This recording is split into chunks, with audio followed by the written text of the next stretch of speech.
What's going on, everybody? Welcome in to another Friday on the Crypto Logic podcast, man. My name is Mike. You guys already know who John is. And today, man, we got a lot we got to talk about, especially on Fridays, just because, you know, we answer you guys' questions. So definitely be on the lookout. If you guys have any questions that you want answered on the show, then definitely leave questions down in the comment section down below. All right, guys. So we're going to go through the show. We're going to go through the market cap, go over a couple of news, and then we're going to go ahead and get into you guys' questions. So yes, we don't want to lollygag around. So here we go. Now, guys, the market is down a little bit today now, but that's kind of to be expected. I mean, usually on the weekends, correct me if I'm wrong, John, but it tends to kind of retrace a little bit. Last weekend it pumped. Did it pump last week? Yeah, there were people begging us. People were telling us to make a YouTube video over the weekend. With VXV Kadena, stuff. It's gonna pump again this weekend, I think. But usually, I mean, Friday's it's gonna pump a little bit. There's a lot of people that wanted to get out of VXV and Morpheus, I believe. Yeah. That have been buying at the top, and then they're trying to take their losses. Not their losses. Get back what they lost. Because they probably broke even. That's what I think. It's gonna stabilize here over the next few days, few weeks, I think. All right. But cool. I think it'll start pumping this week. I hope so. But I mean, that'd be cool. I mean, either way, it's still up. We're still over 2.5 trillion. Yeah, we're still up, but we're at 2.7. We're down like almost 3% on the day. So you know what I'm saying. It's like it's down, but it's not really down because at the end of the day, it's still up compared to like when it was like 1.8 just like last month. That's true. So I don't even look at it as down. I look at it's still up because if you zoom out, it's still up. Like, you know what I mean? It's not like because Bitcoin's down, but it's like it just happens. Like this is like look at where these prices are chilling at. It used to be way less when there would be a red market. So when there was a red market, Bitcoin probably at like 48, 52.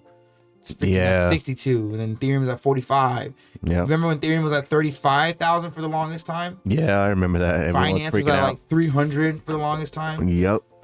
Solana was like 120, 150, and then now it's over 200 chilling. Yeah, Cardano might dip under 2. It does that all the time. Yeah, man, but the Cardano people, they don't like that, man. They don't like that. I hold a little bit of Cardano. I don't even pay. I'm just waiting for that thing to hit like $3 or $4 or $5. I'm probably gonna. Huh? Yeah, I'm taking off. Yeah, I feel you.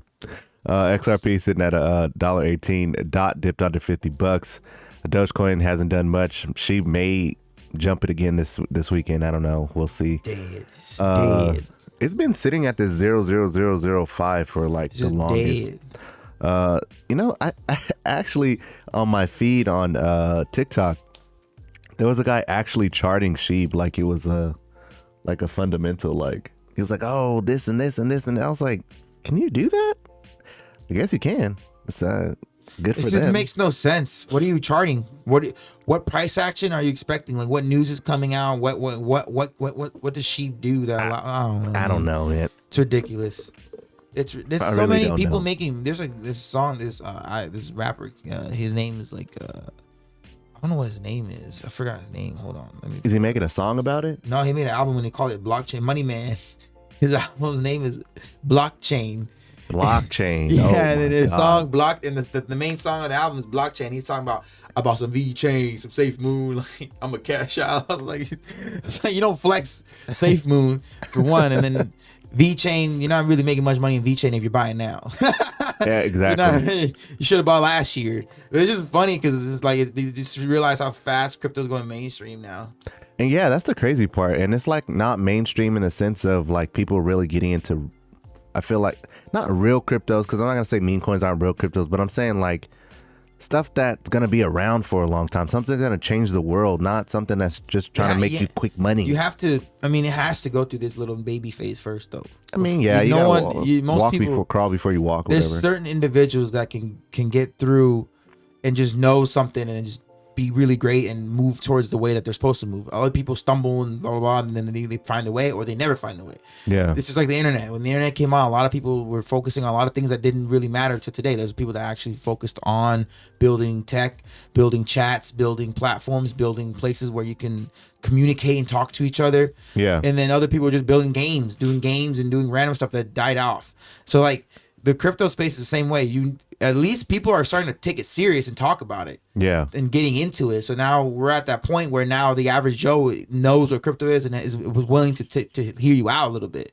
Yeah. They may not understand what you're saying because we're so far advanced, because we've been in for so long. Even if you're in for 6 months, you're still going to be more and more advanced, because the technology of crypto takes a high, in my opinion, takes a high level of like intelligence, not high level, understanding and patience to actually understand and look at charts and understand tokenomics, understand market cap supply, understand how to send your money safely, understand how to not get hacked.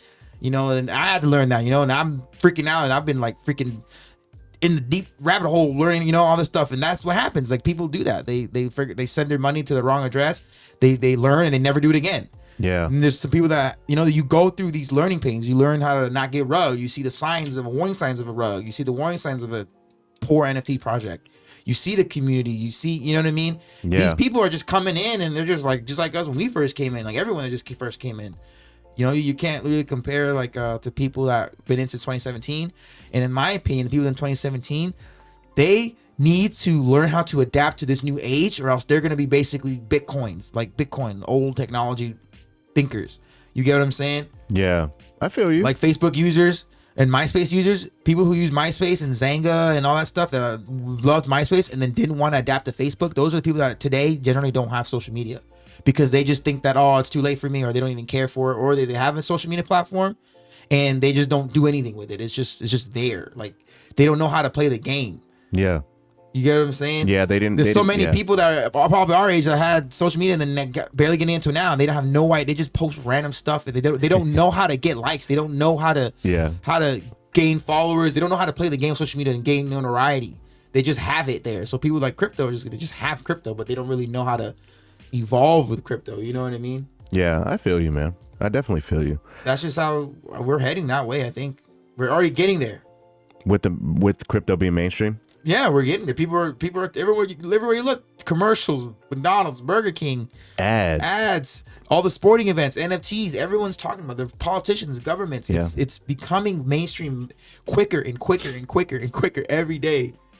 And then these people that are in the 2017 mindset, they need to adapt, or else they're gonna get left behind too, because they're gonna keep thinking like it's gonna crash again. No, like not realizing like, dude, you guys were in an era where it was different. There's people nowadays that can just take it from you. Knowing all this knowledge doesn't matter. They have the money to take it away from you. True. Very true. Luna dipped under $50. AVAX dipped under its all-time high at around 90 something. Algorand still pumping. You know, there's something must be going on with Algorand. I haven't looked into it, but something's going on, because it's still pumping, man, while everything else is kind of I like it when it's all red. Like, that looks so cool to me, because it just looks like, this used to freak me out. It just looks like discounts to me. It's been like that for me now. For months. It is, but it used to freak me out when I used to look at it. It freaked me out when I first started.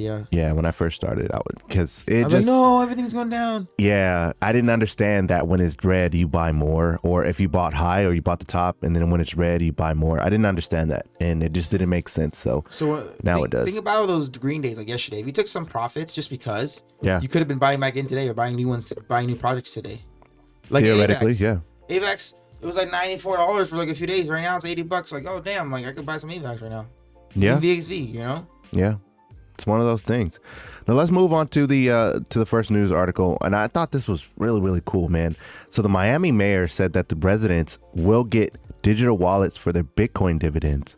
So apparently the Miami mayor, is it Francis Suarez? Suarez. Suarez. Mayor Francis Suarez. He said on Thursday that the city will be getting digital wallets for its residents to dole out a Bitcoin yield as a dividend directly from the city's crypto Miami coin as part of its plan to become a cryptocurrency capital.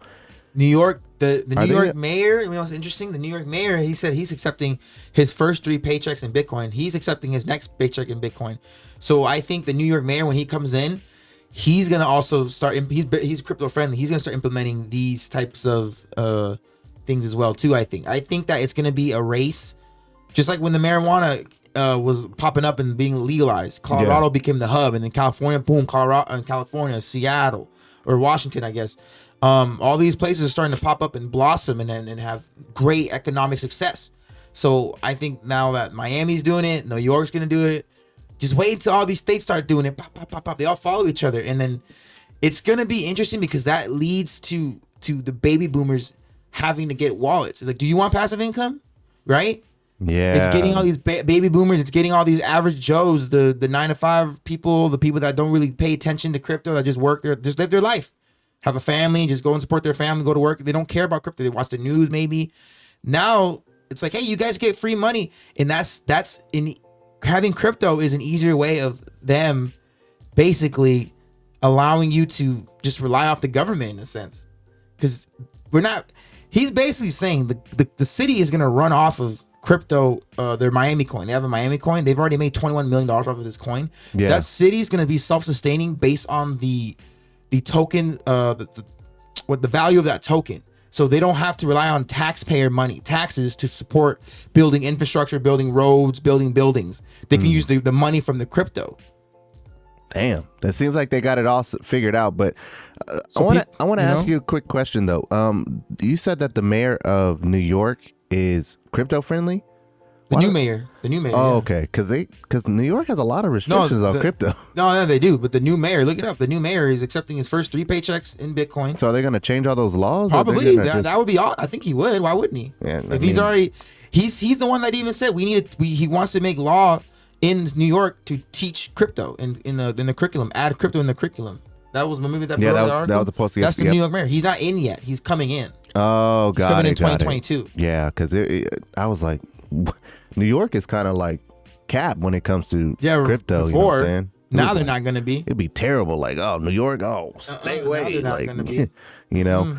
But yeah, so John stated that Miami Coin did earn over 21 million for the city since its launch in August, which is at its pace would generate roughly 1/5 of the city's annual tax revenue. He said so. Man, it looks like it's doing pretty good. He hopes that at one point down the road, his city could run without taxes. That's insane. That's monumental because other cities will implement that. Like, you building a freaking coin for your city, and then that having value allows you to not have to use people like working people.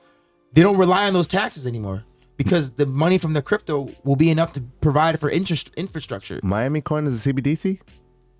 I don't even know, bro. I don't know. I haven't looked into it. All I know is that they create a token. I'm gonna look right now. They create a token, and that's the token that they use for whatever the hell they use it for. I have no idea. The nonprofit City Coin runs Miami Coin. Miami Coin is 2 cents right now. Suarez believes the city could earn over 60 million from the digital token in the next year.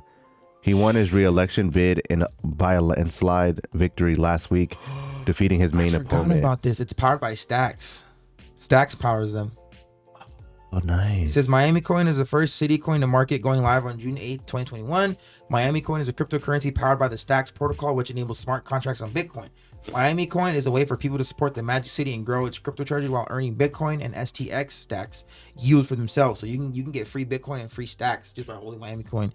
Miami Coin can be mined or bought by individuals who want to support the Magic City and earn crypto yield from the Stacks protocol. Miami Coin provides an ongoing crypto revenue stream for the city while also generating stacks and Bitcoin yield for Miami holders. Miami Coin can be mined or bought by individuals. Why did you repeat that twice? I don't know. What? But I wonder. I just read that twice. I wonder. Excuse me. I wonder, do you have to stake it in order to get those rewards? Probably. The city of Miami can elect to use its growing crypto treasury to benefit the city and its constituents. Think new public spaces, improvements to infrastructure, hosting city events, recruiting startups, and more. Because that's what technically they're supposed to do with our tax money. So when we pay taxes in the city, what does that pay for? That pays for Medicare, Social Security, food stamps, I believe. Things that people that rely on the government to pay for, it comes from our taxes. So we pay for infrastructure. And that's why whenever they do like a tax bill or stimulus package, not a stimulus package, it's like those bills that they pass, the package. I can't think right now. And they print $1 trillion, and that goes into the economy, right? And it's fake money because it's printed out of thin air. And then that's supposed to pay for the new roads that we need. But like for certain cities or all cities, the taxes of that city, us as taxpayers in that city, basically we're paying for all that stuff. Yeah. So now they create a token for that city that people will be buying, trading, earning yield on. The profits from that token as it increases in value will then be used to refunnel back into the city to make the city better. And it's just a cycle. It's trying to make a clean cycle. I'm gonna look into it, man. I kind of like it, especially I think you have to live in Miami to own it, though. Hopefully you don't, but we'll see. I mean, it would make sense. I mean, I don't know why would they not let you. I mean, why would they let you own it if you live in California? Well, I don't know. That's a good question too. Now, this next article we're going to talk to you guys about is about USDC issuer Circle supporting the proposal to regulate stablecoin issuers as banks.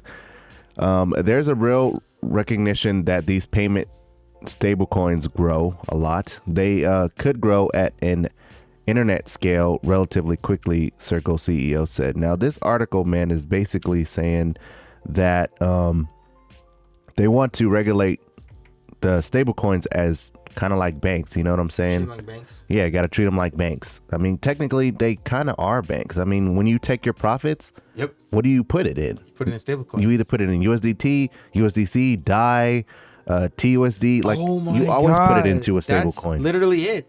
Because like when you have cash, let's say you have cash, right? You get paid from your job and they pay you in cash or direct deposit, right? It goes into the bank. The bank holds your money, custodies your money. They hold your money. Yeah. When you need your money, you get it back out. You go to the ATM, you take your money out, but they're holding your money. Obviously, they're not holding it. They're lending it out and over again. Yeah, right? fractional, whatever. But it's the same concept. You make money from crypto. You take the profits. You don't want to put it in a bank. You put it in a stable coin. So they're saying like, okay, well, the stable coins needs to be overseen by somebody. Or if these private companies need to report to us. Right. Because they're holding a lot of people's money. It's gonna be, you're right. It's and we're not paying taxes on that. It's being treated like a bank. Basically, yeah. You can hold your crypto forever. Go ahead and hold your crypto, but you have the risk of it dipping 40%, 30%. You know what I mean? You go to stable coins, not, you know what I mean? It's not going anywhere. It's like, where else are you gonna put it?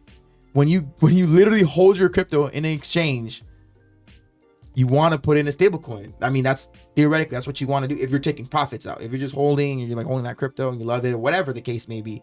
But if you're like, hey man, I've up like 70% today, right? I want to take out like $300 or $3,000 here. Yeah. You take it out. You're not going to put it in cash or put it in your bank, or you put it in a stable coin. Most people don't want to go back to fiat. They put it in a stable coin that needs to be regulated. That needs to be overseen by somebody, which is interesting because now they're saying, well, we're going to treat them like banks. We're going to give them the same laws and rules as banks. Does that mean that they're going to have the same FDIC coverage? Like, so if you lose your money, are they going to cover it? Possibly. I mean, we said that on the channel yesterday. I mean, it could. I mean, it makes sense. You know what I'm saying? It kind of does make sense. Right. And someone said it was like 250,000. I thought it was 150. My bad. So it's 250,000. So, I mean, it potentially could be. The only issue that I see with it is it would have an oversight. Somebody would basically be pulling the strings. Like if you took profits and you put it into USDC or USDT, they'll know exactly how much money you have. Right now, the banks, if you put over 10,000, it's reported to the IRS. Exactly. So, but they're making laws where it's $600 now because people are making so much money outside of the traditional normality of what has been since before the P word. Yeah. And balalabik. Right? I don't want to rhyme. But don't you think about it? Like people have been making so much more money since then. Yeah. Outside of the normality of what has been conspiring in the world, like, you know, other than your job. People are making money from gig work, side hustles, businesses. People have been making a lot of money, crypto. People have been making a lot of money, putting money in bank accounts, and now they're trying to say, hey, anything over $600, we need to report it. We get to check, we get to look, so you're not doing tax avoidance. Yeah. So crypto, it's in the same like grand scheme of all things. It's like, well, if you put over 10 racks in your bank account, they know. That's going to get reported. Yeah. If you put over 10, I don't know how much the amount is for stable coins, they're going to know. So I'm pretty I think sure it's going to be the same still. thing. You can't, there's no way to hide. Yeah. I mean, unless you go straight full decentralized, you can't hide. I mean, USDT, USDC, DAI, these are all centralized. You're going to have to KYC for these. So it's interesting. Yeah. But to me, it's exciting because this is like making more moves towards adoption. Like literally, we just broke that Miami is telling its citizens we're going to create you guys a digital wallet. Yeah. We're creating you guys a digital wallet. People that don't even know what crypto is, all of a sudden are going to get an email saying, hey, here's your digital wallet. I'm like, what? Remember I said that? And the bank is going to email you, hey, this is your new wallet. You're just going to be there like, what? Your dad? Yes, I'm telling you, your dad's going to have a digital wallet and he's going to be talking crap. I'm like, you know what, Dad? What's funny? I told you about this. You could have been investing in the company that's supplying all this. Stacks is supplying all that. Stacks is the platform that token is built on. So think about Arizona wanting to have their own coin. They use XRP or they use Quant or they use another token. Electronium. It's you can't even fathom. It's a free world in a sense in America, or they can just talk to these cryptocurrency. Hey, we like what you guys are offering. Can you build us a coin? Exactly. Can you build us a coin? Of course. Do you guys need wallets too? We can make you a centralized. We can make you an exchange for the city, and then implement them in all your banks that your local bank. Because don't cities have certain banks? Like there's certain banks that only exist in that city too. Yeah. That's how those banks are gonna stay alive. They're just gonna work with the government within that city, that city government. I don't know how to say governance of that city, and deal with them. And then there's we partner with Quant. They're building on this Arizona coin. I don't know why I'm saying Arizona or Las Vegas coin. I like Arizona. Arizona it's coin. Just hot though. And it's like all these banks, and it's like, all right, so what we're gonna do here is allow you guys to use the technology that Quant has built for you guys. So we're gonna set you guys up. Here are the wallets. We're gonna be able to send all these wallets out to all your bankers that use your bank. They have an option to opt in and get a digital wallet. You see, that's what's gonna happen. Yeah, years and years down the line, I think that'll definitely happen. Now, I'm interested to know, like, you know how like Miami Coin said that they're basically going to be a taxless state. Hopefully, they already are, aren't they? They're you don't have to pay property taxes. They're heading towards it, right? Don't you already like? Isn't that a safe place to move if you're rich? Texas too. You don't have to pay property taxes and all that stuff. Texas, you got to pay property tax. You just don't pay sales tax. Something like that. Yeah. What about Miami? I think you Miami pay property for sure. I think Florida, you don't pay property tax. I don't know. Yeah, I would have to look it up. No, I know that's like the biggest thing. But people always say property tax. But I wonder if California would implement something like that, because California taxes a lot, dude. Like you borderline got to be rich to live in California. Like, you know what I'm saying? It's not like anywhere. I mean, we got the best weather as well, but it's like, God darn it, dude. Every chance you get taxed on your juice, you get taxed on your milk, you get taxed on your eggs, you get taxed on everything, bro. It's crazy. If you go to like Texas or I don't know, maybe Arizona, you go into the grocery store and you see a drink that's $1, it's gonna be $1. It's not gonna be like you got to pay the CRV tax, whatever that is, but you know what I'm saying? It's not as much as California though. Yeah, I don't know if Florida. I mean, they're saying that it's like one of the lowest, and some people are saying, see right here, it says Florida does not have a state income tax. Yeah, you don't have income tax. Yeah. State income tax. Okay, so that's what if you make $1 million, you keep your $1 million. Yeah. So there's property tax. For some reason, people always say that there's go to Florida has the best tax rates. Well, now I think they're talking about income tax. Same thing with Texas. It doesn't matter if you make 10,000 or 150,000, 150 million. Doesn't matter. You get to keep your money. You know. So that's why most people don't too much care for California, and that's why most of them move to California Texas. is expensive. Yeah. That's why Joe Rogan moved to Texas. We're not tax experts, all right? We're crypto experts. So don't come at me. It's early in the morning, man. It's like 8 a.m., dude. Yeah, exactly. So all right, let's dive into you guys' questions. So shout out to you, Mateus, man. I appreciate you always coming through with the questions. So he said, brother, thank you for this beautiful show every day. You are very welcome. Thank you for tuning in. It's happening. The utility is going up. Yes, it is. Do you guys have an alternative way to cash out to fiat without paying taxes? I'm not so comfortable with this CRT charity. So let me kind of explain my thinking, and I'll definitely let John go ahead and explain what he thinks. Now, an alternative way to cash out to fiat without paying taxes.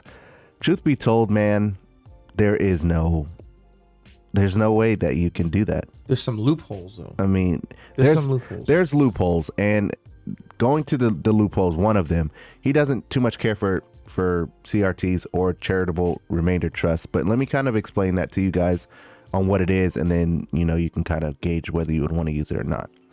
So a CRT, or a charitable remainder trust, is a gift of cash or other property to a irreceivable, I think that is, trust. The donor receives an income stream from the trust for a term of years or for life. And the named charity receives the remaining trust assets at the end of the term. So basically what this means, guys, is irrevocable. Irrevocable, yeah. So you can't take it back. So basically what this means, so say you made $1 million, you got in a SHIB and you made $1 million, right? Instead of you selling your SHIB right now as you would go to a lawyer or whoever makes these CRTs and you would say, hey, I want to set up a charitable remainder trust. And then they're going to set it all up. They're going to give you the lowdown on what you have to do. And then you're going to gift that wallet to this CRT. Now, what this is going to do is, since it's a, you don't pay taxes on this because it's a charity, it's a 501c. It's like a donation type thing. You would sell your whatever crypto you have that made you $1 million with the charitable trust. It's not you selling it. So there's no taxable event for that. And then this trust will pay you up to 8 to 10% for either, depending on how long you set it up, or for life. So you'll get 8 to 10% for life on whatever money you put into that trust. So, I mean, this is one of the loopholes that I'm going, well, it's not a loophole, it's actually a real thing, but this is one of the things that I'm going to be doing. If I generate or amass a large amount of wealth, I will be opening up a CRT. So that's one of the ways that I'm going to be able to, protect my money. Yeah, now, so for you, John, what do you think, man? So what like, are some ways? So like you can't. There's no way to like avoid taxes if you cash out. Oh, my hair. I've been playing with my hair. You cannot, like, there's no way to avoid paying taxes when you cash out. So like the next best thing is sending out increments at a time of how much you want to use. Obviously moving it over to a stablecoin and sending increments at a time of how much you need to use, obviously into a exchange that has a debit card for you to use those funds. Yes, you'll still be getting taxed, but you won't be getting taxed the $1 million that you're cashing out at one time. So you can cash out like 5,000, 10,000 for the year. Like, how much do you need for the year, right? You would just take out a certain amount and then use it from your debit card, crypto card, whatever. The next thing that I would recommend is what I'm gonna do is, since you only get taxed when you cash out, unless they do that unrealized gains thing, which I think that maybe that's what they're figuring out, is basically offloading that money and moving it into somewhere where you can stake that money and then, or use a crypto backed loan. So that money, you can take a loan against that money. I forgot about that. You never cash out. That money, you profited it. You take that money, you either put it in a stable coin or you put it into the crypto that you like or whatever. At that point in the future, everything's gonna be less volatile. It's just like the stock market. It's gonna be way less volatile. It would be, in my opinion, safer. But if you're worried about the volatility, then you just move into a stable coin. You can put the money up there and take a crypto backed loan on it. That's so then true. you would just take the loan that they would give you based off of your money that you have. So if you have like 100,000, they'll probably give you like 50K. You take that 50K and you use that 50K, that technically isn't taxed because that's a loan. And then you make that 50K work for you, make more money, and then eventually you pay it back, and then you just keep doing it over and over and over again. Yeah, that's just one example. I totally forgot about the crypto backed loans, and that actually makes a really good point. I'm probably gonna get a lot of hate for this, but that's most people, when they do crypto backed loans, they either take it out with Bitcoin, or they do it with stable coins, or they do it with Ethereum. Now, the reasons why they do that is because the swings aren't massive. You know what I'm saying? I know a gentleman who took a crypto backed loan in the middle of, like, when we were going through a bull run, and he ended up getting liquidated. So what you should theoretically do, not financial advice, is kind of wait until prices kind of trade sideways or are stable, to where we're not having crazy massive price swings, to where you could take out a crypto backed loan. But don't take out so much to where you're going to get liquidated really, really quickly. But that is a very good point. I totally forgot about the crypto backed loans, and those are definitely not taxable. So, if you hold any Bitcoin, Ethereum, or anything like that, you could borrow against it and pull that money out from there. So definitely good one. Now, the next one is from Kane Potter, I think. Hopefully I said your name correctly. Do you guys genuinely believe this time will be different? Referring to the bear market / bull market cycles and lengths compared to the, I'm going to butcher this, I don't know. I can't say it, man. Silical theory to today. I guess that's like the theory of back a far the previous cycle or something. Will these be a big factor? Adoption, transition to digital, governments onboarding, NFTs, metaverses, etc. Be enough to break that theory? At this stage, I'm going off the patterns of the market in the past to determine the future. Love to hear you guys' take on this. Go ahead, John. Let them know what you think about this this subject. Yeah, it's gonna break the cycle. It's everything that's gonna happen from here on out. Well, since this whole year, future is gonna be nothing in comparison to 2017, 2020, 2019, 2020. I don't even want to hear anyone bringing up the past to going forward, because we're in a different age now. There's things that have been mentioned, things that have been done that had never happened back then.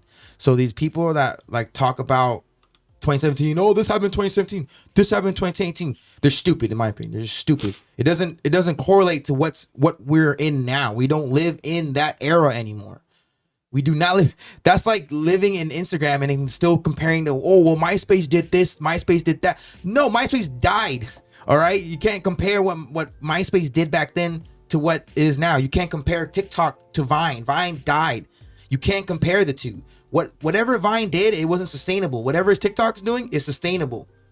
Right for now, until something comes out. But it's gonna take it, to me, in my opinion, it's gonna be hard for something to beat TikTok. Look how long it took for Instagram to get beat. True. 10 years. It took 10 years for TikTok to come out, and TikTok wasn't even TikTok first. It was Musical.ly, I believe. And then somebody said, oh, we can use Musical.ly and make it better. So they bought Musical.ly and rebranded to TikTok and made TikTok better. So Instagram was king for years, for a decade. Facebook was what, around for since 2007, 2008, 2012. They incorporated Instagram, and what happened? Instagram destroyed Facebook. Facts. So that's just that. Now Facebook is like old people. It's still alive, but people use it. It's like, oh, people argue on there all day. People don't use Facebook to do cool things anymore, just for ads and people arguing and stuff to get connected to people. Yeah. Instagram is still there, and look what they're doing. They're implementing. They're gonna stay alive because what? They copied TikTok. They have their own version of TikTok.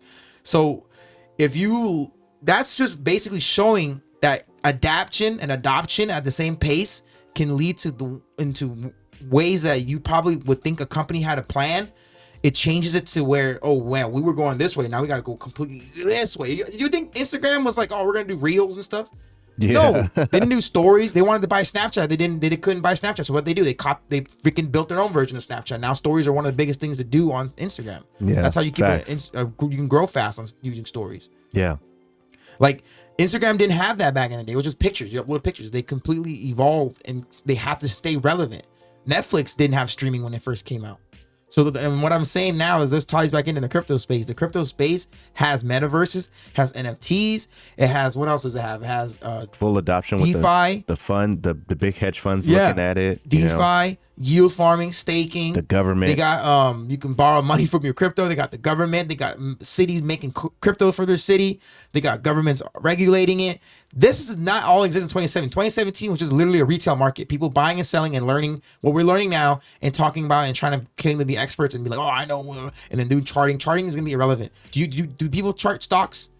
I don't think people really chart stocks. And they watch it, they trade the stocks, and they buy the dip and everything. If they're day traders, they do. They have to. Yeah, and you have to. Yeah, but you're not like looking at. I'm not sure. I'm probably ranting like crazy now, but like, do you look at a stock and then predict when it's gonna dip, and then based on this, and then, oh, well, this is gonna happen here, and then this is gonna happen here? Like, I don't know. I just think it's pointless. Well, like, okay, so I agree with you on one sense, but on the other hand, if you're swing trading or you're day trading, talking about the stock market. Yeah, stock market, swing trading and day trading, you have to look at charts. Charts are going to tell you everything you need to know. Charts will tell you where there's a floor. Charts will tell you, when to hop in, when to hop out, things of that nature. And then I feel like in crypto as well, charts are relevant in the sense of going back to if you're day trading or swing trading, especially in the DeFi space, man. You in order for you to really make money in the DeFi space, you have to be looking at charts. You don't have to really understand the different candles and morning stars and shooting stars and upside down this and da da da da. You don't need to know all the verbiage of that. You just need to know the bottoms and the tops. You need to find out if it's at its floor, that's your entry point. And if you think it's going to continue to go up, then you buy in at a certain point. So it just kind of depends on what you're trying to do. But going back to the question that he asked about, do you think that it's going to be different? Oh, definitely. I think it definitely gonna be different. I'm saying the chart thing because it's volatile right now. When it's less volatile, what are you charting? You're charting a 3% dip. You don't chart a 3% Well, yeah, dip. but that's what I'm saying. Right now, charting is great because there's a 70% dip, and then within 2 hours, and then, there's a big red candle. You can do all that crap. But when the volatility is done, like, what are you charting at that point? You're charting a 10% drop, 3% drop. For me, I just think it's a waste of time if there's no volatility. What are you doing? But now to answer that question, it's completely different. It's going to be better. It's only going to get better. The market is going to be, it's not going to be as brutal. It's going to get less and less and less volatile because the prices are going to keep continuing to go up and up and up over time. Yeah. That's what's going to happen. Over time, the crypto chart is going to be literally just like this: 2 trillion, 3 trillion, 4 trillion, 10 trillion, 25 trillion, 30 trillion, and it's going to keep going up just like the stock market.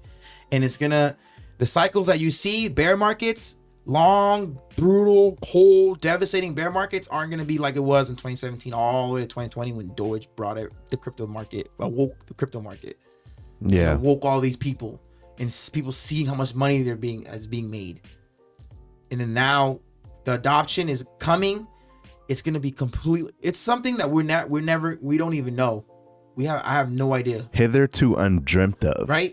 I have no idea. I just know it's going to be good. In my opinion, it'll be good. Even if there is a mini bear market or whatever, a big red dip, the market goes down like $1 trillion or whatever the case may be, which I don't think.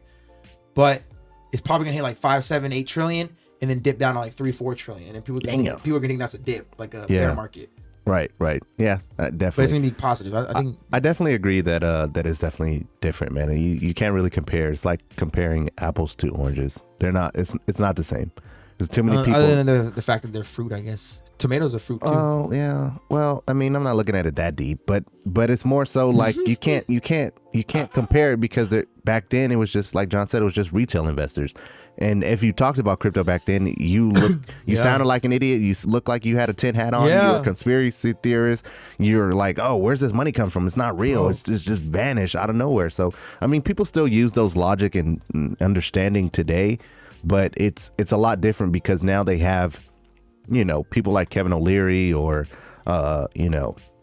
Mark Zuckerberg talking about crypto, creating metaverses and things of that nature. You can't hide from it anymore. If you want to, back then you could just be like, I don't have to listen to you. You're an idiot. You could just shut them off. Bloop. Now it's like it's almost undeniable. It's commercials. There's ads everywhere. It's just everywhere, man. So to answer your question, yes, we definitely think it's going to be different. Now the next question comes from Zach D. He said, question for you guys. How do you evaluate layer ones like Solana over AVAX or Luna? KDA makes sense to me because it's the first scalable proof of work, but all the proof of stakes all seem more or less kind of like the same. Even though they have different projects on them, what's stopping Solana from getting something like OHM or Olympus DAO or AVAX getting into NFTs like Solana or Ethereum? Sick. I love this. How do you evaluate layer ones? Now, to your first question, for me personally, I like all layer ones. I kind of stick to like the ones that are known, like Ethereum, AVAX, Solana, what else? Luna. Like I'm diving more into layer ones just for I like the DeFi portion of it. I've recently been on this DeFi kick. If you guys know, I've been watching for a while. I just really enjoy the deep diving on the DeFi part of it. It's just so much more money that you can potentially be making. Yeah, hell yeah. Now, what's stopping them from creating something like OHM or AVAX getting NFTs? There's literally nothing. Nothing stopping them. It's just developers. I mean, some projects like Avalanche, they have incentives to where, hey, if you want to come build on our platform, we'll give you an incentive. And the recent incentive that they did was like 2.5 million they gave to a company called Penguin Finance. And basically, if you use like their liquidity pools and give them liquidity, basically give them your crypto, they will give you rewards in Avalanche. So it's just depending on which layer one gives out an incentive for those creators to say, hey, I want to build on your platform because I'm getting paid to do so. So that's my 2 cents. Yeah, I mean, how you evaluate layer ones is just look at their team, look at what they're interested in dabbling in. I mean, it's literally at the end of the day, it's all preference. It's like Apple is a superior phone, but some people really don't believe so. Right. People don't really believe that Apple is superior technology to Microsoft, and vice versa, right? There's some people that even like Linux, right? Yeah. So it doesn't even matter what. At the end of the day, there's no you know what sells? The market tells the truth. So if you want to compare and say which one's actually better, Apple is better because they do better. They make more money and they do better. You have to say that's the facts. That's the numbers. You can believe that Android is better, does everything better. Well, the numbers say that Apple does better on a year-to-year basis. Apple brings in more, has more users, has more volume. So the same thing with layer 1. Ethereum right now is the first one. Right now, people think if you have to pick the best layer 1, it's Ethereum. You have to look at the numbers, only because by default it's been there the longest. But so that's just preference of who likes what. But eventually, all these layer 1s, if they want to survive, they're gonna have to do everything. XRP is adding NFTs and everything like that. Yep. Right. HBAR is going to change the way blockchain is examined and how it's used. They have NFTs. Solana has NFTs. Cardano's going to have NFTs. All the smart contracts. So all these layer 1s, to stay relevant, they can't just be, no, we don't need NFTs. They're going to eventually adopt all of them. You know what? They see Time doing well on AVAX. Ohm is on what? Ethereum. And that's a fork off of that. So all these protocols, all these layer 1s are going to create their own protocols. They have to, because if it's successful in one layer 1, well, why not we duplicate and do it on our own? Exactly. So at the end of the day, you're not gonna, in my opinion, you won't miss. Like, there's so many to choose from. It's just depending on how early you get in and how much you can afford to have to play. Like Ethereum right now, it's expensive to play. Some people complain about gas fees, but there's literally people out there that have like 100, 200, 300, thousands of Ethereum gas fees. They don't trip about gas fees. Facts. They don't care, right? And people that got 40,000, 50,000 in Ethereum, they don't care about gas fees. They might complain a little bit, but at the end of the day, they pay it, no problem. People that only got like 1 ETH, half an ETH, $400 in Ethereum, you're trying to buy some, it costs you $90, like, you're gonna be tripping. Yeah. So you're like, I need to find a better protocol. I hate Ethereum. You go to Avalanche or you go to Luna, right? And then it's just preference. Over time, this market's gonna mature. Cosmos as well. Yeah, Cosmos. This market is gonna mature and grow, and I think people are gonna figure out what they like and where they want to stay and where they want to play. And eventually, the main thing is, I've said this a long time ago, is when these things are all interoperable. When NFTs can connect with other platforms and other layer 1s, that's when the game's gonna be freaking different. Yeah, man, 100%. When everything's interoperable. Yeah. I think it's gonna be a game changer. It's not gonna be like who's the better layer 1. Yeah, they all work together. It's preference at that point. Look what's happening with Apple and Android. You can FaceTime Android users now. The new update, you can FaceTime Android users now. Which is crazy. And that was like a thing that Apple had over them. But you then can literally FaceTime and then send them a link, and then they'll send them a link to the text, and then you click it, and then they'll join in your call.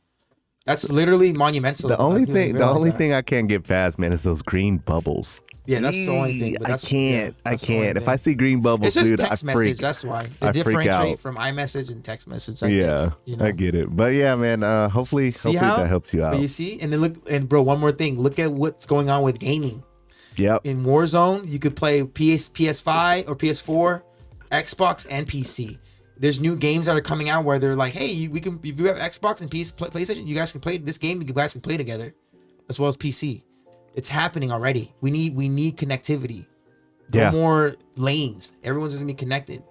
And then once everyone's connected, that's when we're truly gonna see who's gonna reign supreme. You know what I'm saying? Yep. So I think it'll be Ethereum at the end of the day. More than likely, especially with Ethereum 2.0. Oh yeah, it's the first. So everyone. Now, shout out to Nico, man. This is going to be closing out the show today. He said, you guys have taught me so much about crypto. I still get a bit confused on some things, but I'm still learning. It's been tough because I work and I go to college, but crypto has got me excited. Just wanted to say thanks. I appreciate what you guys do. I've been listening every day when I'm at work. So you're on the right path, man. Thank you, Nico. We really do appreciate you tuning in every single day, man. Even while you're at work. Hopefully you don't get in trouble. Hopefully you got some AirPods in, but thank you for the kind words, man. Dude, he goes to work and he's in college. He's doing what about like 85% of what college kids aren't doing. College kids, I don't know about now. When I was back, 5, 6, 7, 8 years ago, when I was in college, and then I obviously dropped out, but I was in college. We were partying, going to school. I was in football, and then wanted to party. Yeah. Then, you know what I'm saying? Imagine if I just looked at crypto. Just looked at it. Just took a look at it, bought a little bit of here, bought a little bit there. My life would be changed today. with a couple $100. Facts. And nowadays, from how far we've gone, it's going to take more than a couple $100 to change your life, right? But the fact that you're looking at it now, you're still ahead of those people that are partying and having fun today. Because in 5 to 10 years, they're going to look back and go, dang, I should have been, dang, Nico's has a freaking i8 or a Lamborghini pulling up. It's like, yeah, man, you guys were out partying. I was listening to these two guys in YouTube and buying QUANT and buying these tokens, and they changed the world and they changed my life, you know? Like, this is a scenario I'm playing out. But there's even kids, though. Didn't you talk to someone who was like 15 or something? yeah, in the Discord. That they said that they've been investing in the crypto. Yeah, you know what I'm he saying? has QUANT. It's crazy, He's 15, bro. he has QUANT. It's so crazy. Like, but look at it like hindsight 2020, right? Like how you said it. If you would have just looked at crypto when you were in college. Just take a peek. But since we are in the age that we are now, the younger kids 20s. don't know Still in that our 20s. past. You know what I'm saying? So they're like, this is their right now. So they're technically where we should have been when we were in college. Does that make sense? You know, they're like, damn, this dude is 15, 16 years old, might be what, like just sophomore, 10th grade, 11th grade, maybe. The kid in the Discord? Yeah. Yeah, I think Nico's probably in his 20s. No, I'm talking about the kid though. Oh, yeah. Like maybe 10th, 11th grade, something like that. Bro, by the time he reaches 18, 21, he could theoretically be a millionaire. It's like the kids that learn how to dropship at 15. By 20, they're already successfully making $100,000 a year or whatever. Yeah, and people will call that, they'll either call them, oh, that's just daddy's money, or they got lucky, or any of that. It's like, dude, I was in the trenches. I respect Nico for busting his ass to go to work. Facts. And college, having to do homework, turning in papers by 12 midnight. I remember all that. Having to turn papers in, getting extensions, trying to pass all the quizzes, online quizzes, etc. I hated that stuff. But then having the ability to then go and sit down instead of trying to forget all of it and get drunk and party, and maybe he does a little bit, it's okay. But if he doesn't, whoa, you know what I'm saying? Awesome. But like to sit in home and watch us, listen to other YouTubers, learn, research, look at news, find out why this crypto is a good investment, putting his hard-earned money from work into that instead of going out and splurging on you know, women or whatever, and partying, whatever, right? Just being free, like being a college kid, making mistakes, waking up hungover. That's what everyone usually, you know, that's what the normal society expects you to, out of a college kid. They don't expect you to go home and just be in the books and just learning. Even They think college. you're crazy. You Everyone, know? the whole, you get what I'm saying? Your world is set up like that. Friday, Saturday, Sunday. Those are your screw off days. Enjoy your youth because when you're 35, you're not gonna be doing nah, I'm gonna bust my ass now. So when I'm 35, I can take flights and go to Italy and go to Greece and have a good time. Exactly. That's what you know what I mean? Take a flight, go to Miami. Yeah. And then I ain't going to Miami. Dude, Miami seemed like it might be the wave. No, hell no. I heard every time people go to Miami, they always end up not friends anymore because it's always the expectations are never the same. I heard it's not good in Miami. That's what I heard. I don't know. I'd rather go to a different country. I'm going to a different country. Well, I'm going to I've been to 3, so I do want to go to Australia. I think that would be pretty cool too. That would be pretty cool. I've been to Cuba. Hawaii's not a different country, but Hawaii is beautiful. Yeah, Hawaii is pretty. I haven't been there personally, but Hawaii and Cuba is where I've been. I think it's pretty. I've been to Dubai. I've been to Saudi Arabia. I've been to India, and I was in like Germany for a little bit, but not enough to where I can say I actually visited Germany. But been to Vegas. Yeah, I think everybody's been to Vegas, low key. But the thing about it is, Nico, you're on the right track, man. I know if you're not going out and doing what your friends are doing, and they probably make fun of you or they look at you like, why are you always in the house on this damn computer, on the phone, reading YouTube, listening to weird guys talk about crypto and stuff. Yeah. I don't know if that's happening. I don't know if you have a work balance or, you know, like a social balance, right? If you do, that's great. If you're like tin hat and, you know, you're in the trenches and you're like, hey, I'm in the computer, I'm learning, I'm trying to grow my portfolio from this 5 figures to 6 figures and 6 figures to 7 figures. You know, if you're on that mission, like, I salute you because that's what we're doing. Like, I don't go out, I don't do nothing. And I feel like there's a lot of kids that nowadays a lot of them have made that switch to where, like, hey, they're giving up a lot of things, their youth, the time to go out and delayed gratification. Yeah, and they're busting their ass now so they don't have to bust their ass later. Exactly. You know? Exactly. Yeah, shout out to you, Nico, man. We really appreciate you, and we really thank you for the kind words, man. So that's today's show, guys. Go enjoy your weekend. Don't do nothing crazy. Stay safe out there, man. Protect your wallets. Protect your crypto wallet. We got a little bit of a dip today, so hey, if you look at some cryptos, you see something you might want a dollar cost average into, go ahead for some of y'all. do so. Isn't it And payday for some people? Friday? probably, yeah, some people. Payday for some of y'all. Go get some. Yeah. What is it? Yeah, 12. If some people get paid on the 1st and the 15th, they should be gotten paid today. And the Friday, I know you guys got paid a little something. Go pick up some VXV, some Pick up something. XRP, something. Yeah, exactly. Join So Discord about hit 400 already. yeah, man, the Discord is a very, very nice place, welcoming place, I should say, for anyone who's new into crypto or a veteran into crypto. You know, you can have really cool conversations with a lot of pretty cool people. So join the public Discord, follow us on all of our social medias at TikTok, our Twitter, and our Instagram for more and more value. And if you haven't already, man, please subscribe to the channel. You know, we try and bring you guys the latest and greatest in cryptocurrency. And we'll see you guys on Monday. Let's go. Hit it.